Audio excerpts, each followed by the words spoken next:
오늘 읽을 말씀은 역대상 13장부터 16장입니다. 우리 함께 묵상할 주제, 여호와를 구하는 자. 여호와를 구하는 자.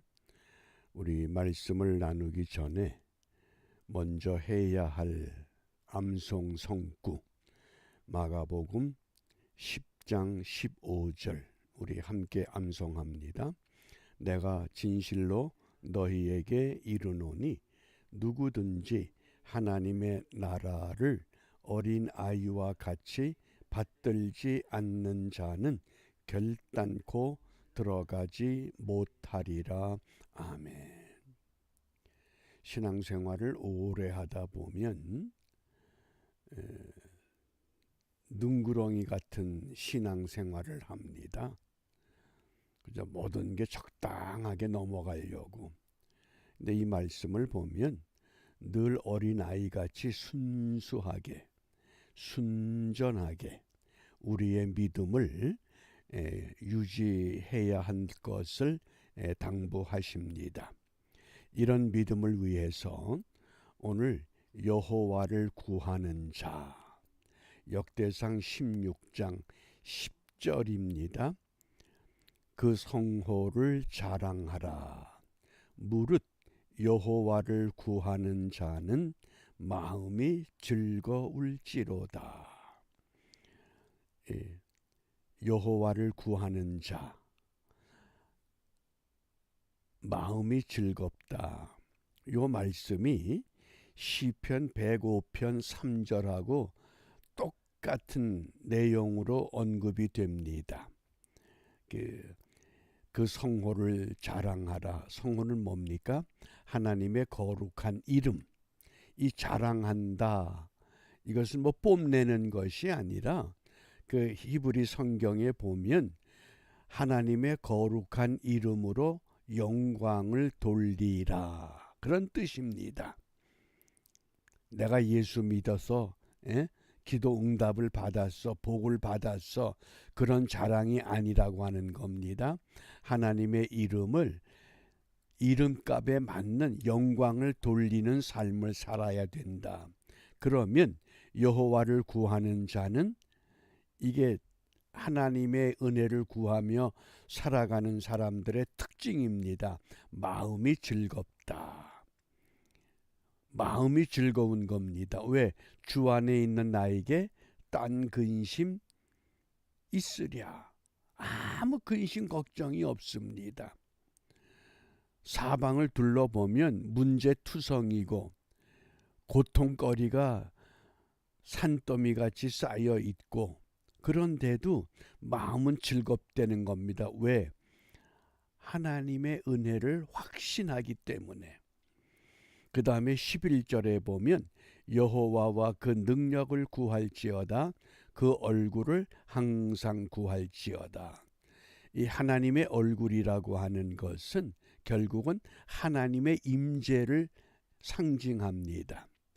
히브리인들은 하나님의 얼굴 그러면 그 얼굴이 하나님의 임재를 깨닫는 그런 표현이기도 합니다. 그러므로 그 얼굴을 항상 구한다. 하나님이 늘 나와 함께 동행하시고 함께 하심을 바라는 그런 신앙을 말합니다. 그래서 이 여호와를 구하는 자들의 두 가지, 첫 번째 특징은 마음이 즐겁습니다. 그 다음에 마음만 즐거운 것이 아니라 시편 119편 2절에 보면 하나님의 증거를 지키며 살아간다. 이렇게 고백합니다. 그냥 내 할 일, 내 도리 하지 않고 은혜만을 구하는 것이 아니라 하나님의 증거, 하나님의 말씀대로 순종하며 살아갑니다.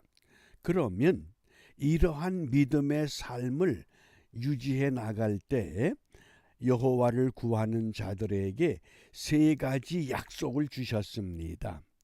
오늘 역대상 13 또 이 14, 15, 16장이 어떤 내용입니까?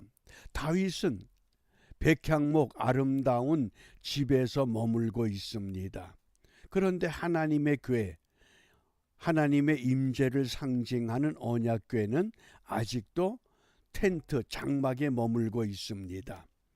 다윗이 하나님 앞에 송구스러워서 이 여호와의 궤를 모실 만한 백향목 성전을 짓고자 합니다. 그런데 하나님은 선지자 나단을 통해서 짓지 말라고 하십니다. 그 일은 네가 할 일이 아니고 내 다음 때에 내 아들을 통해서 그 일을 이루시겠다고 합니다. 그러자 이 다윗은 그러면 그 오벳 에돔의 집에 머물고 있는 여호와의 궤를 다윗성으로 옮겨오는 건 하자. 하나님을 가까이 두고자 하는 그 갈망, 그것이 여호와를 구하는 다윗의 마음입니다. 우리가 그런 마음을 갖고 살아갈 때 성경은 우리에게 세 가지를 약속하십니다. 그 첫 번째가 우리를 회복시켜 주신다고 합니다. 회복의 은혜가 있습니다. 무엇이 회복되어야 할지를 각자 사람마다 다르기 때문에 오늘 내가 여호와를 구하기 때문에 이 새벽에 나를 또 내 모든 것을 회복시켜 주옵소서. 호세아 6장 1절입니다. 오라 우리가 여호와께로 돌아가자. 여호와께서 우리를 찢으셨으나 아프게도 하시고 실패하게도 하시고 병들게도 하시고 고통의 소용돌이 속에 몰아넣기도 하지만은 그러나 도로 낫게 하실 것이요 우리를 치셨으나 싸매어 주실 것임이라. 우리를 회복시켜 주신다고 하는 이 분명한 믿음, 누구에게? 여호와를 구하는 사람에게. 이 아침에 간절히 여호와를 구하면서 아직 회복되지 아니한 나의 문제, 나의 아픔, 나의 고통, 나의 괴로움, 이것을 회복하는 은혜를 경험하시고 또 그 은혜를 사모하시기 바랍니다. 이게 첫 번째 약속입니다. 회복시켜 주신다. 그 다음 두 번째 약속이 있습니다. 여호와를 구하는 자에게는 항상 좋은 것으로 주신다고 약속합니다. 첫째는 회복시켜 주시는 은혜, 두 번째는 좋은 것으로 채워주시는 은혜. 마태복음 7장 11절입니다. 너희가 악한 자라도 좋은 것으로 자식에게 줄 줄 알거든 하물며 하늘에 계신 너희 아버지께서 구하는 자에게 좋은 것으로 주시지 않겠느냐. 좋은 것으로 주신다. 내가 원하는 것을 주시는 것이 아니라 나보다 먼저 모든 것을 아시는 하나님께서 내게 가장 좋은 것, 내게 가장 적당한 것, 그것을 주신다고 하는 겁니다. 좋은 것, 가장 좋은 것, 나에게 꼭 맞는 것. 첫 번째는 회복의 은혜, 두 번째는 좋은 것으로 베푸시는 은혜. 그러면 그 좋은 것이 무엇이냐? 그 좋은 것을 구체적으로 우리에게 말씀해서 주십니다. 누가복음 11장 13절입니다. 너희가 악할지라도 좋은 것을 자식에게 줄 줄 알거든. 좋은 걸 주시는데 가장 좋은 선물이 무엇이냐? 하물며 너희 천부께서 구하는 자에게 성령을 주시지 않겠느냐. 성령을 주신다고 하는 겁니다. 요 세 가지, 여호와를 구하는 자에게 약속의 은혜가 세 가지입니다.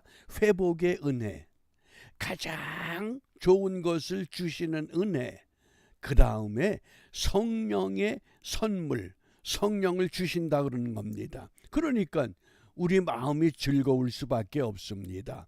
마음이 즐겁기 때문에 세상 따라 사는 것이 아니라 여호와의 증거를 지키며 살아갑니다. 말씀대로 믿고 말씀대로 순종합니다. 그런데 그 결과가 무엇이냐? 그것이 내게 모든 좋은 것으로, 그것을 성경에서는 복이라고 표현합니다. 내게 모든 것이 복이 되는 겁니다. 사고를 당했는데 그 사고가 세상 사람들이 볼 때는 고통이고 아픔이고 절망이고 시련인데 하나님 편에서는 좋은 것으로 주셨기 때문에 내게 복이 된다는 것. 오히려 화가 복이 되는 것. 그것이 뭡니까? 하나님을 구하는 자에게 주신 약속, 회복의 은혜, 좋은 것으로 갚아주시는 은혜, 성령을 선물로 주시는 은혜라고 분명히 우리에게 약속하십니다. 그러므로 오늘 우리가 무엇을 함께 기도하느냐? 사도행전 2장 38절, 이 베드로가 오순절 성령 충만함을 입고 예수님을 십자가에 못 박아 죽인 유대인들을 향해서 베드로가 이렇게 외쳤습니다. 너희가 회개하여 각각 예수 그리스도의 이름으로 세례를 받고 죄 사함을 얻으라. 그리하면 성령을 선물로 받으리니. 성령을 선물로 받으라고 말씀합니다. 과연 나는 성령의 사람으로 살아가고 있는가?